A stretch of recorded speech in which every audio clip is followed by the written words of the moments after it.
Hi, my name is Meredith White. I teach Spanish 1 and 2 just outside of Atlanta, Georgia. And I have some awesome Saturday morning bedhead mohawk thing going on here. But welcome.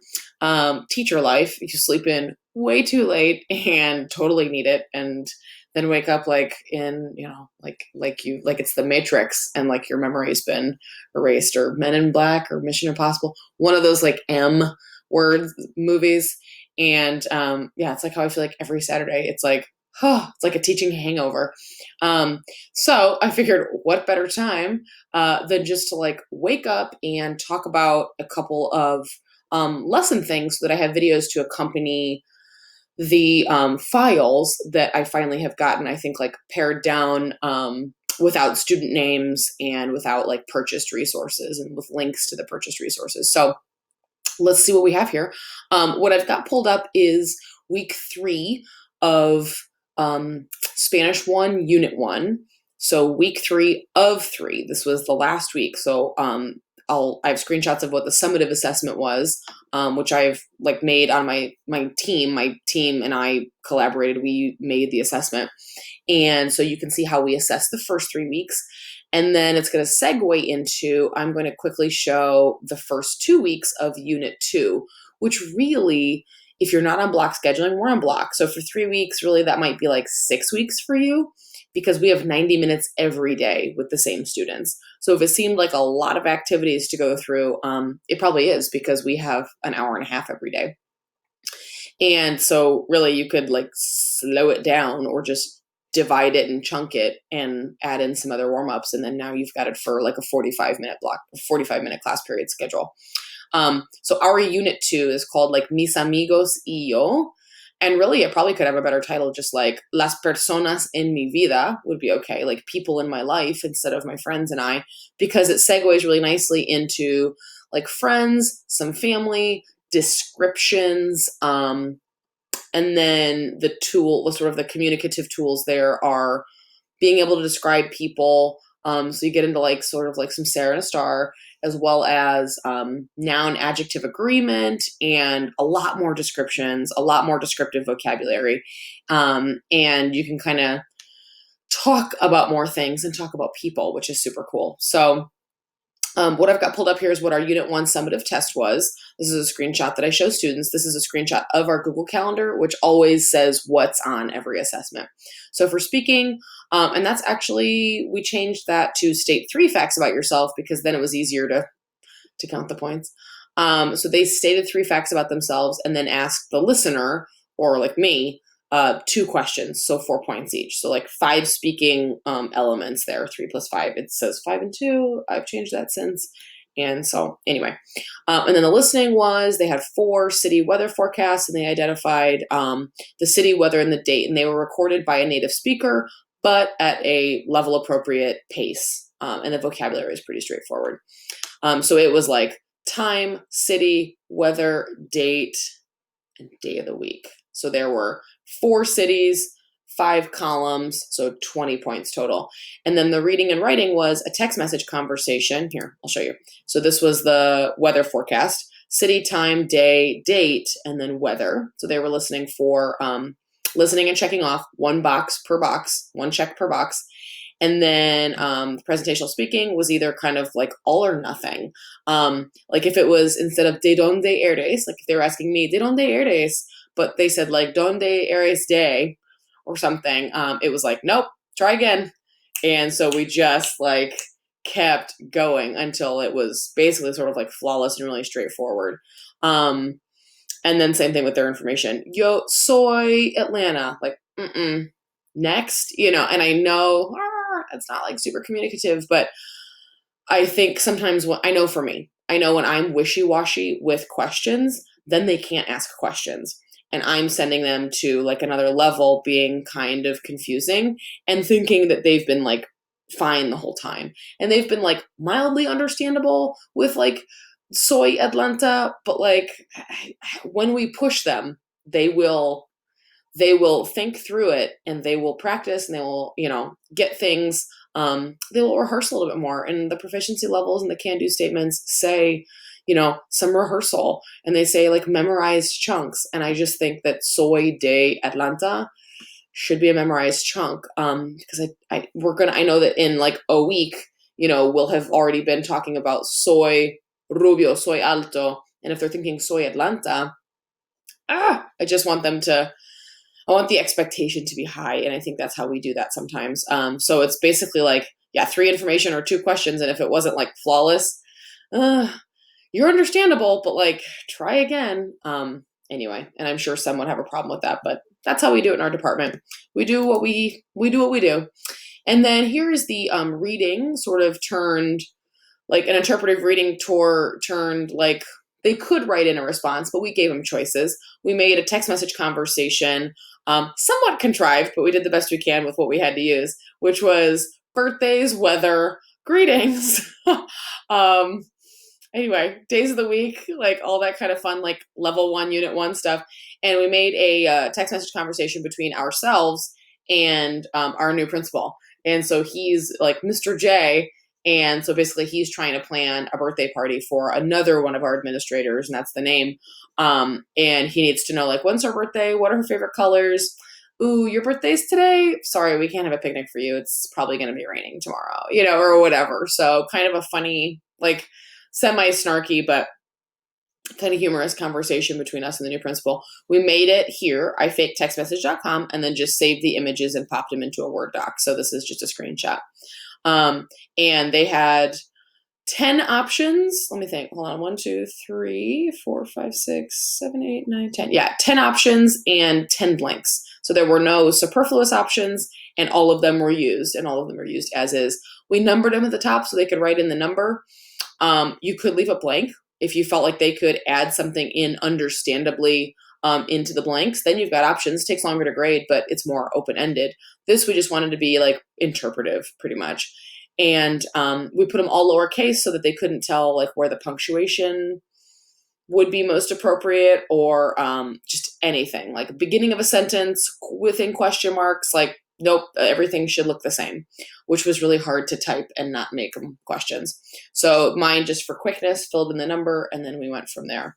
If they were confused, they could put off to the side, like, this seemed to make sense because it said blah, blah, blah. Okay, if you can argue it, cool. You're probably spot on. You're probably thinking about something maybe I didn't. So we also were okay with hearing out some of those, but pretty much they all got them, and in the right order. So we finished up with there. We did the last exit cards for the zip grade on the little bubble sheet, and then we rocked and rolled. So here's Unit 2. Unit 2, Week 1, and again, we'll have 3 weeks of Unit 2. We do 6 units, pretty much 3 weeks each. And then we have plenty of time to fill in extras because, again, we're blocked. So 3 weeks of 90 minutes a day.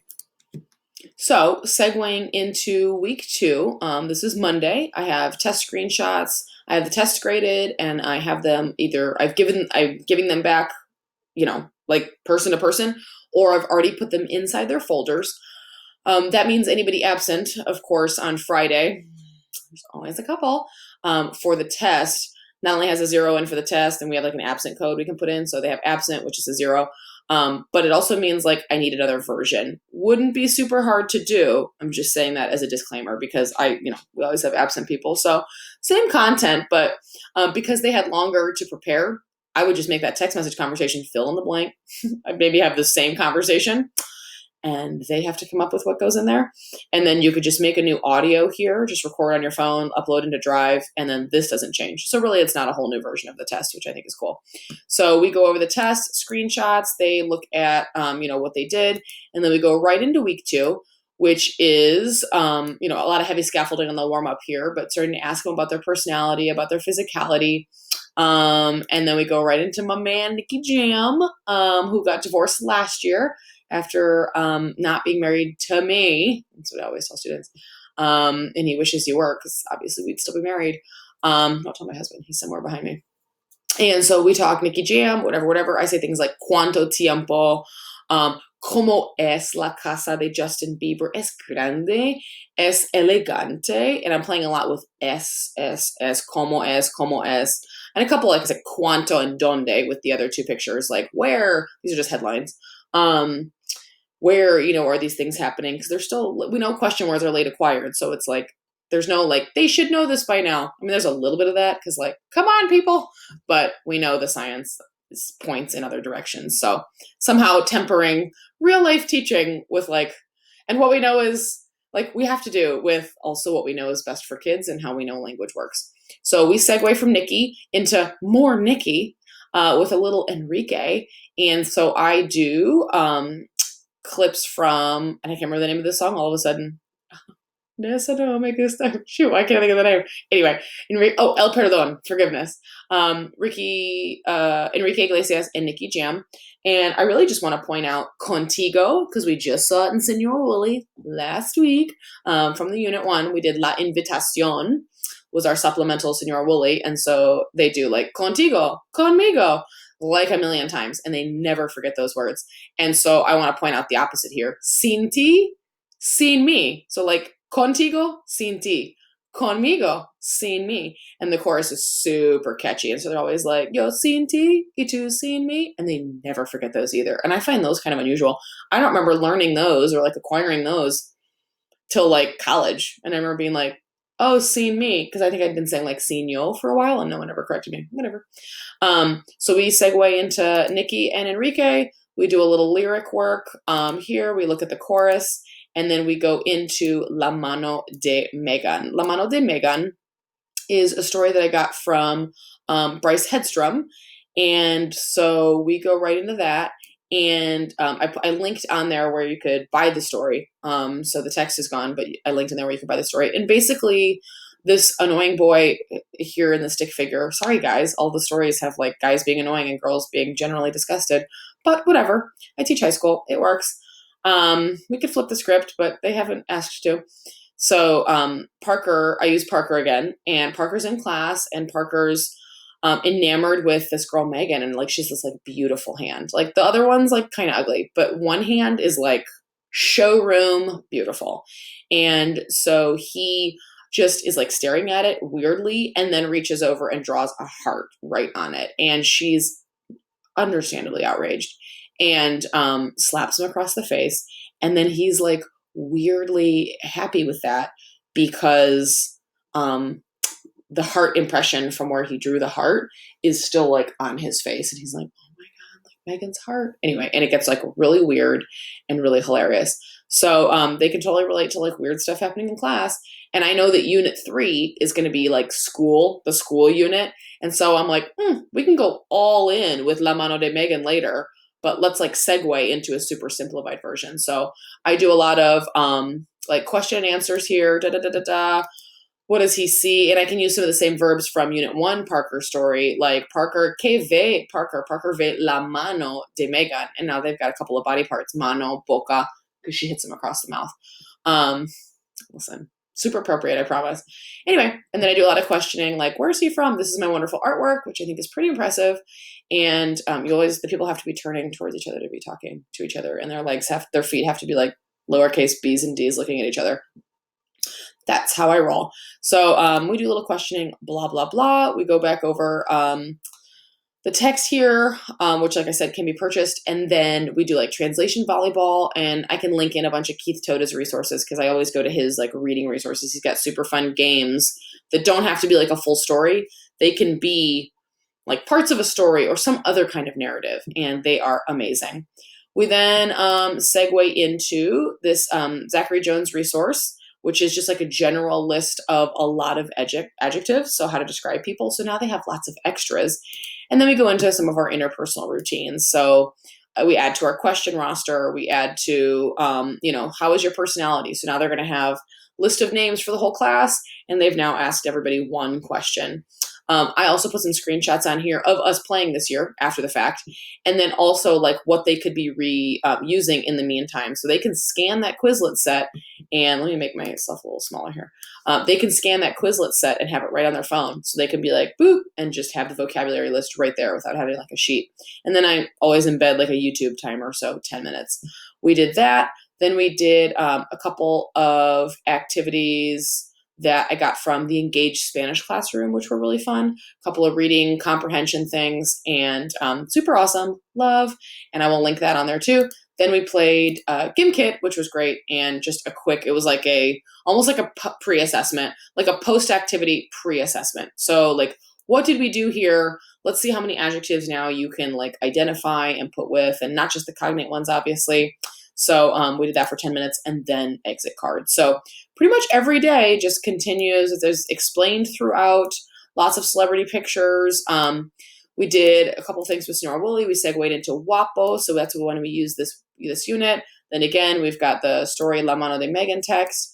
Flip the script a little bit after going through the text twice. So we've done the story now 2 days. I give them the answers. Now they come up with the questions. I still want to play with those question words. So this was a picture after we played this year. ¿Por qué no Parker no grita? Like, because he's happy. That was the answer. And the students came up with, why doesn't Parker yell? Pointed out adjective agreement. Played a little game with a bell that I explained below, which was, how complete can you be? What does the word mean? And then also, who embodies these characteristics? So we played, sometimes I call that game either like como es or like popular opinions, because the class, to get 2 points, they have to name someone who embodies that characteristic, and the class has to agree, like, oh yeah, Beyonce es talentosa, and like majority roles. Again, so a couple of reading activities purchased. These were from Martina Bex, Isabella y Ronaldo, and they're super cute, little clip art and like awesome adjectives. They segue perfectly into what we're doing here with descriptions. And from unit 1, like, this is a girl. This girl is named da da da da, and just so much repetition, which is awesome. Exit card, back into the next day. We go celebrity conversations. Those are me asking a lot of questions interpretively. Then we go interpersonally twice. Then we play a game that I like where they build sentences with note cards, and note card on each side. And then that's all you can use to make your tower. Highest tower wins. I recommend putting a time limit, like highest tower in 15 minutes wins. And they can visibly see the timer, because if not, they're just like, it's just like forever and it drags on. And then the ones who are like, wait, what are we doing? Are we making a tower? I don't want to. Don't have any kind of sense of urgency. And I also recommend doing something with the sentences afterwards. So what I have groups do is they pick, like, they make sentences on each side. The adjective and the gender must agree. As I'm coming around and circulating, I find a card that says like, Beyonce is talentoso. She's female, not male. I can pull that card out almost like Jenga. And if the whole tower explodes, or like collapses, sorry, not my fault.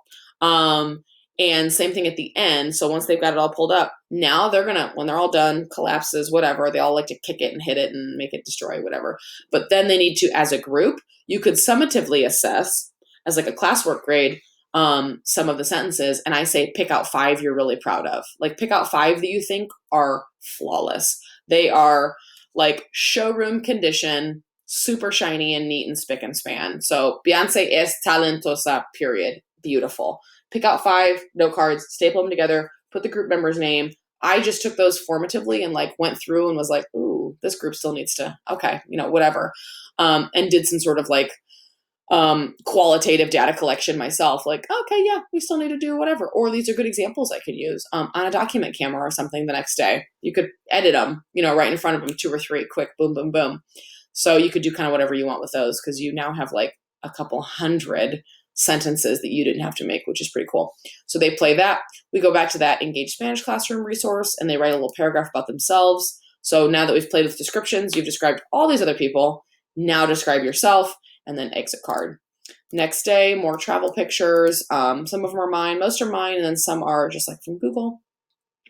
They go into this little formative thing, which is just, again, agreement. I use a zip grade thing just so it's fast, but it's a 50 question. They can work independently. And when they're done, they come up to me, I hand them my phone, they scan it, put down which ones they got wrong. It's also a great class job. Like, you're a class scanner, you're a robot, and you come around and go, ooh, boop, and tell them which ones they got wrong, etc.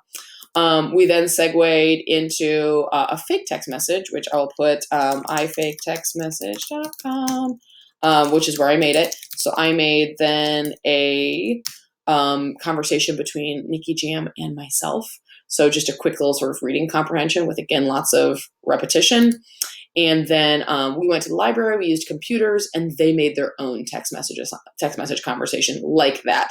They had to use at least two of the three: descriptions, activities and verbs, and like some kind of invitation. They learned, or they were exposed to invites in the Señor Willy. ¿Quieres ir de pesca conmigo? Like, do you want to go fishing with me? Contigo? Conmigo. So they've got, do you want to go blank? And they can make it shopping, fishing. They could use the same ones, or just like ¿Quieres ir a Wendy's conmigo? And so on. So that's super cute. They do a good job with that. So they just turn those in formatively. Now I have examples I can use the next day, and so on. Last day, Friday, so we do the warm up, and then we go through some of these previously. These are from a previous year, but they pretty much always do the same when I pulled them using Mentimeter. So I pulled them using Mentimeter in a class, and then I've just kept the screenshots ever since. And so now I want to play with más and menos. Does the class like to use FaceTime more or less than they like to hang out with friends? Oh, okay. Less, which thank God. That's validates society a little bit. I'm like, really? You promise? You guys don't like just FaceTiming more instead of actual human contact? Okay, great. Oh, thank God. So there's hope. And then we go into a Gimkit before the quiz. If the class gets $5 million in 10 minutes, they get a few extra points on the quiz. You could pull that down to 2 points and be fine. But I know that 5 is still not really mathematically going to make much of a difference because the class average on this first quiz is 85 to 90 anyway. We do the last exit card that I'm going to scan later because I average those all together for each 3 weeks. And then this was their quiz. So they didn't see this, obviously, but this is their quiz. Or they saw it as they took it, actually, but they didn't see it beforehand. It's still choices because I want to be able to get them graded in fast. We're on a new quarter system. So we now give a report card after 9 weeks.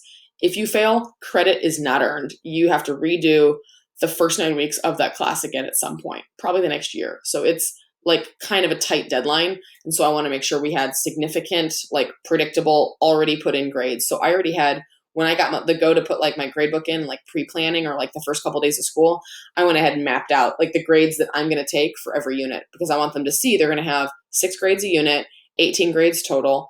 6 grades per unit is 3 classwork / homework, 2 quizzes, and then 1 test. So 6, 6, 6. And then they get a report card. So they're going to have 18 grades. So speed is important these days in ways that it wasn't for us before.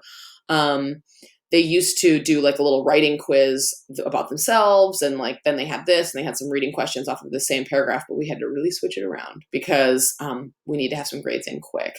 And we can't be those people that don't have any grades and the kids are getting progress report 3 days ago and don't have grades. So I say that as a very real teacher concern. And so we need to get these bad boys graded in input, feedback, retakes, new version, choppity chop. So for me at this point, at this juncture, at this moment in the year, in this year, in my classroom, in my tiny little world, yeah, we're going to do some multiple choice for right now.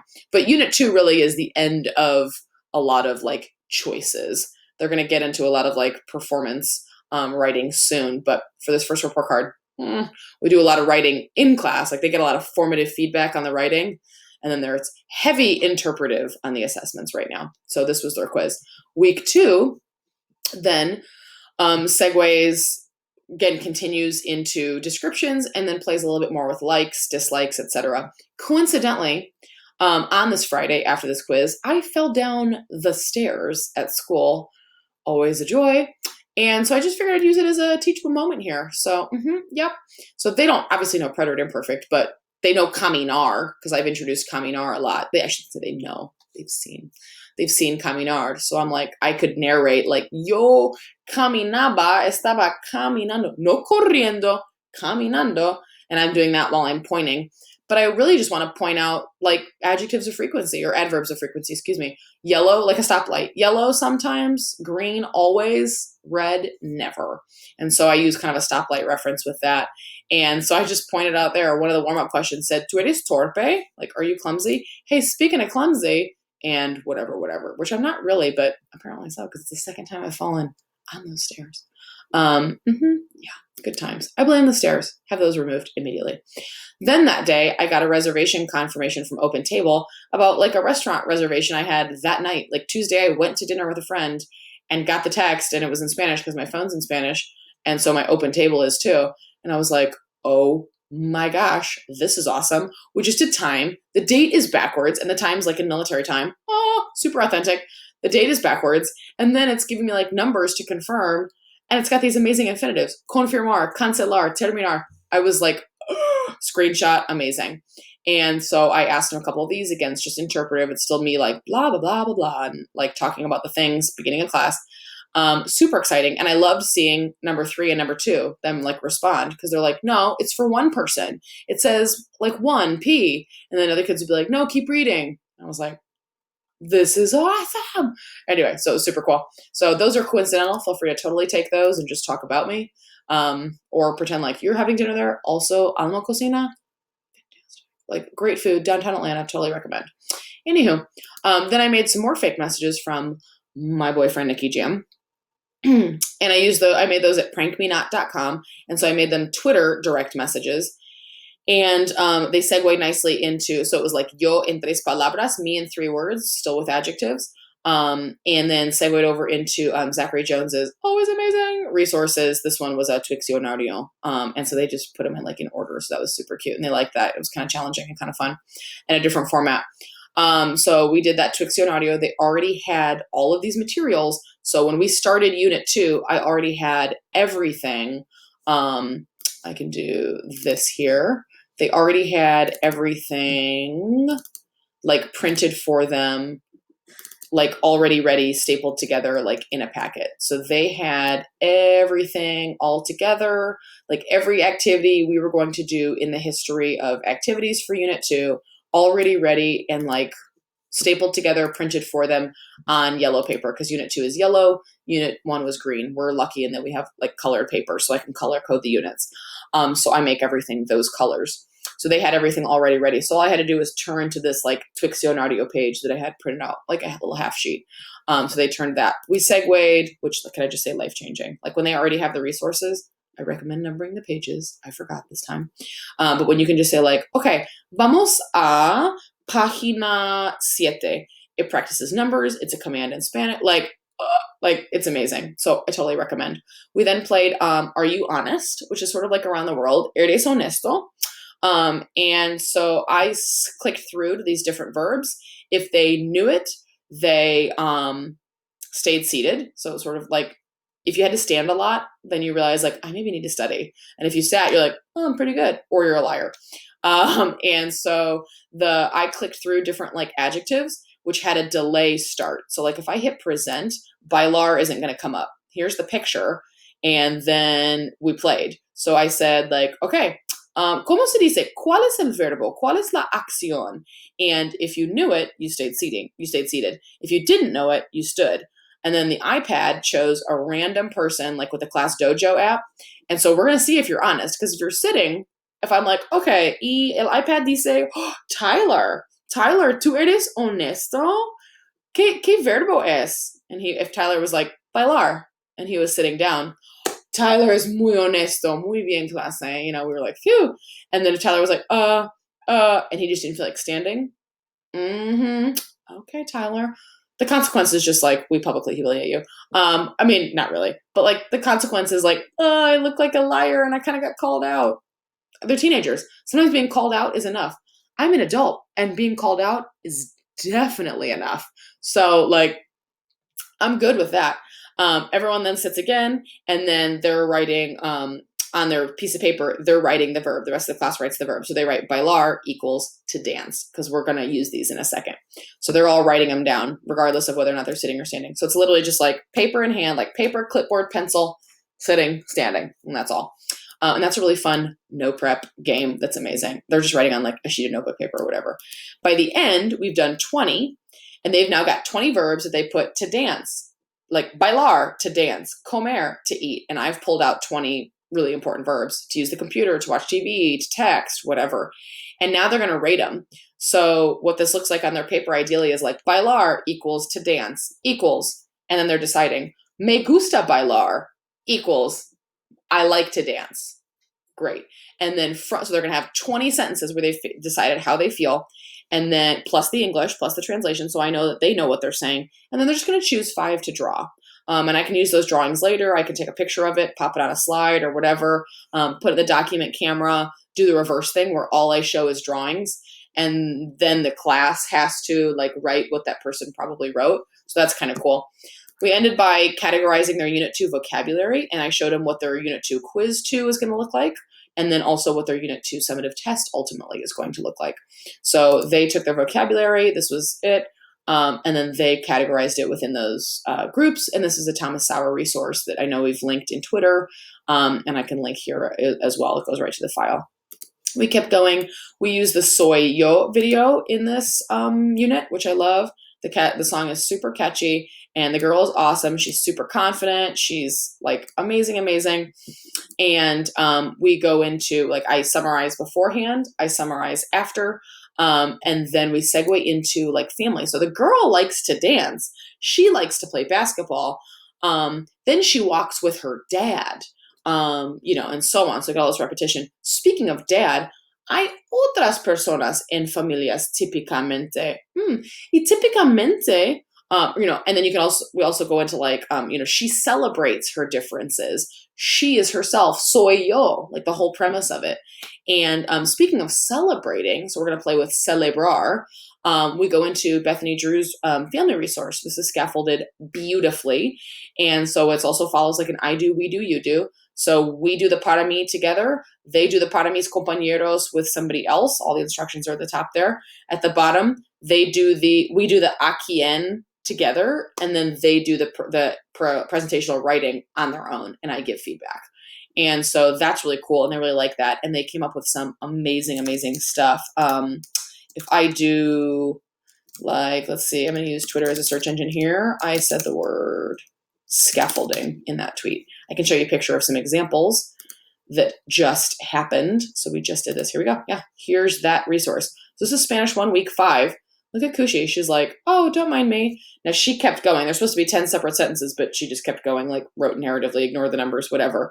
But they took all of that from those questions and now are really playing with like third person, second person, first person. A lot of scaffolding, but now she's not creating anything except for the information, and she's able to process what she's actually saying. And she's communicating a point. The higher level thinking skills come into play now. Now she's comparing and contrasting, which I think is also comparing.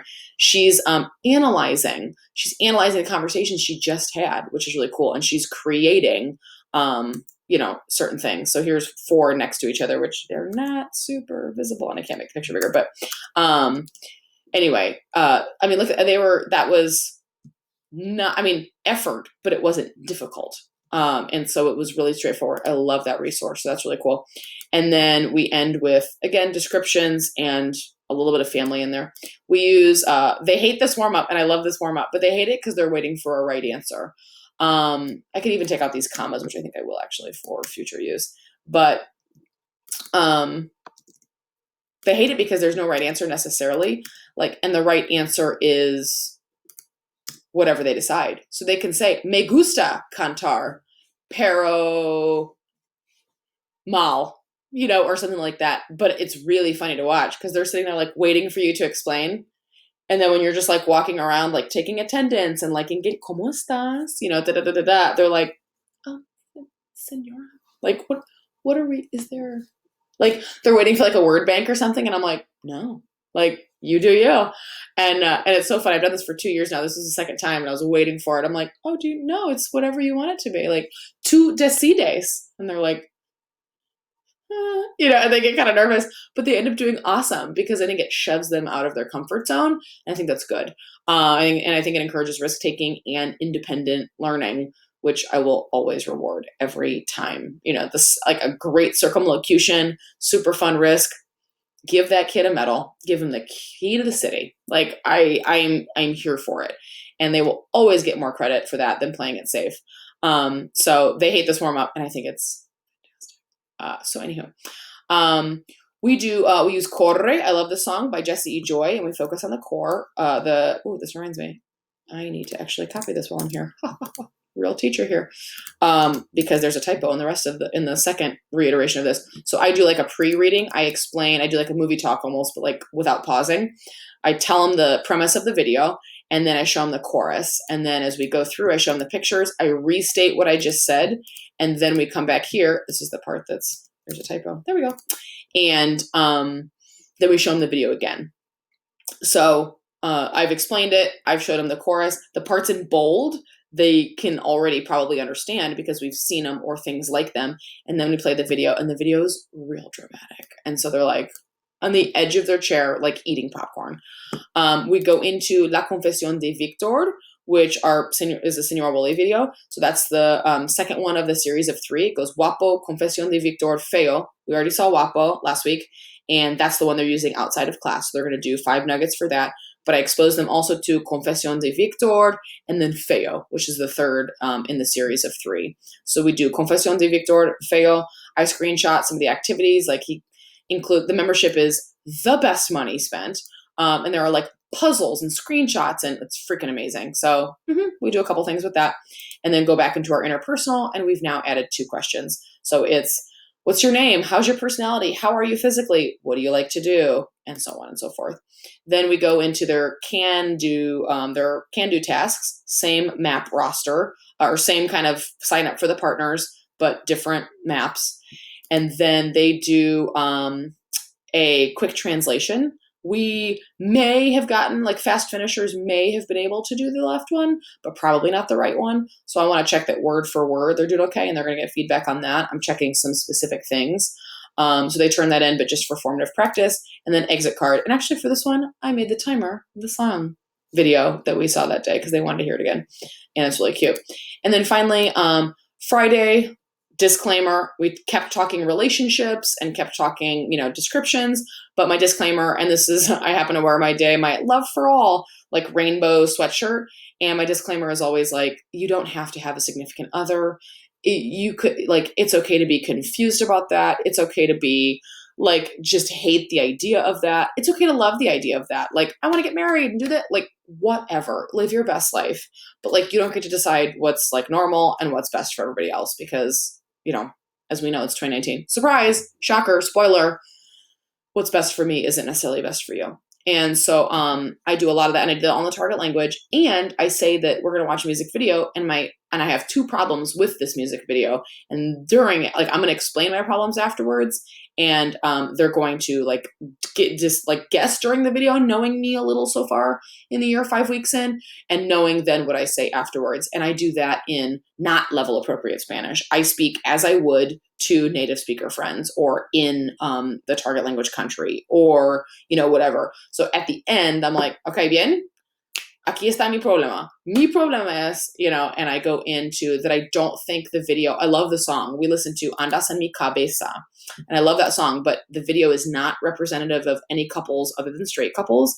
And generally everyone's, except for like one, everyone's like young and thin and generally light complexioned. So I don't find that it's representative of lots of different kinds of people, and or of many at all, really.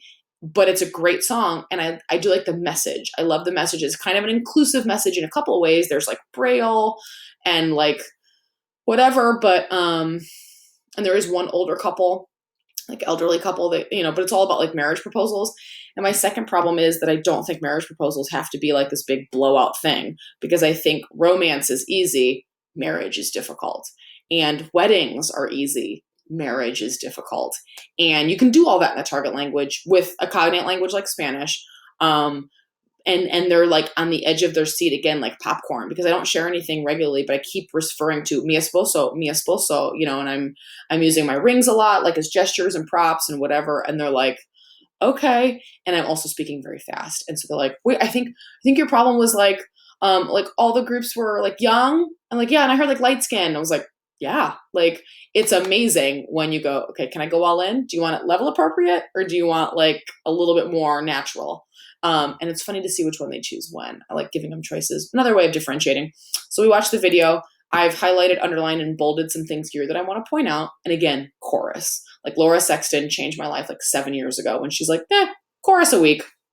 They can focus on a chorus and then, whatever. I was doing like a whole close reading. We were listening to songs, and then like music became less frequent and became like so much work. And so they kind of hated it. And I didn't have a lot of kids gravitating towards music like I do now. Then we went into the quiz. The quiz was 5 questions, matching. So matching, and then 10 questions with gender, and then another 5 questions with like a sentence that they had to decide if the conclusive statement was true or false. We did the exit card. Then I put all of the exit cards for the whole week onto like a compilation slide so they could have all 20 at the same time. We did a quick Gimkit, not for extra points, but they were isolated from the quiz specifically. And then this was the quiz. I added the lazy afterwards, and there's actually a typo. I should make this, he is lazy. But after first block, had a hard time just matching up the verbs. I was like, okay. So I added the perezoso just to see if that made it easier, and I don't think that it did. So I might change it back. But originally it just said like soy, eres, somos, son, and they had to match it to like I am, you are, he or she is, we are, they are, which I thought was interesting. Thought it would make it a little bit easier, but it didn't. And then that was week 2. So week 3, we're going to do some sort of station things. I need to get the resources together still today. And we're going to do some station things and I think some infographic things and just tie it all together with descriptions and adjectives and all of that good stuff. And I'll show you what I can go back up. Their unit assessment is going to look like this. Where did it go? I feel like it was earlier this week, but I could be wrong. Their unit assessment's going to have 4 sections. Great. Good talk, everybody. Probably should have paused the video at this point, but what the hey? We're here together. Is this it? No. Anywho, I previewed it at some point. I just said it like a minute ago, but was it after? Nope. Anywho, I can show you right here what it is. The unit assessment's going to have 4 sections: speaking, writing, reading, listening. And actually, you know what? It has in the past. The speaking, I think, is going to be optional because they did speaking for the last one. So I think they're going to do writing for this one. Did we take off the speaking? We did. So their interpretive listening is a recording, native speakers talking about their teachers. And they're picking out one teacher because one's like, oh, how's your new schedule? Whatever, blah, blah, blah. Then we've got interpretive reading. So 3 descriptions here of people saying what they like to do and describing themselves. And then students check off 1 box per row. And then the presentational writing, the formatting screwy. I swear it doesn't look like this when we give it to them. Presentational writing is going to be using a proficiency rubric and them writing about themselves, their whole life, their personality, their appearance, everything. Likes, dislikes, other people. Great. And our rubric, I'm waiting for Microsoft Word to load here. The rubric is going to be at the bottom, and you can see the one we use. Here we go. Let's go focus view. Now you can see that beautiful formatting. There we go. So here's the writing. We give them some level up scaffolding. Don't forget because, don't forget but, contrasting or comparing. And then here's our rubric down here. So this will be 50 points. And the rubric adds up to 24. We just double it and give them like 2 extra freebies. So it adds up to 48, 2 free points. So if they're like meets expectations, it's going to be 3, 6, 9, 12, 15, 18. So it'll be 36 plus 2, so like 38 out of 50. So you can meet the expectations. So it's like not awesome. Gonna need you to exceed to like do well, like to do well, but also it's out of 50 and it's the rest of your like added to the rest. So we find it to be pretty fair. And they can always redo it if you want to do like a writing later. There's, proficiency based, but also like mastery over time. Our district is mastery over time. So like, let's give it a couple weeks. If you got all like approaches expectations, let's give it 2 weeks. You do X, Y, and Z in the meantime, and then let's do it again. It's not a big deal. Interpretive reading there, you can see there's only 1 correct answer for each. And then the interpretive listening obviously is formatted better than it was showing up before. So we had a speaking in the past, but grading 2 performance aspects is really difficult quickly, as a teacher knows. But and we need to like get these in quick because this is their second test of only 3. So again, report cards, trying to figure out how we can do a lot of speaking in class so that they don't miss that, but also how can we make this efficient and effective and get them some good feedback. So pretty cool. This was a really great week, and it's a really great unit, and I'm excited for week 3, and I will make sure to put on a video for that as well that describes what they do and then how they do on the test, which would be cool, and I can show like class averages and stuff if that's of interest. So thanks for hanging out for 45 minutes. Hopefully this helps I know it's quick, and I speak quickly, and so I hope it's not so familiar to me that I didn't do a good job explaining, but hopefully it sheds a little bit more light. And so we'll keep posting pictures on Twitter of resources and activities. And again, all purchase things are linked within. So knock yourself out, go crazy. We are so lucky to have a community that shares and that makes things available. I'm like, oh my God, take my money. Like, yes, I will buy that. And then I find myself using them from year to year and loving them even more. So they come in handy in a pinch or, ahead of time and completely backward designed. And now we've got great stuff that works and our students are kicking butt. So cool. Thanks for watching.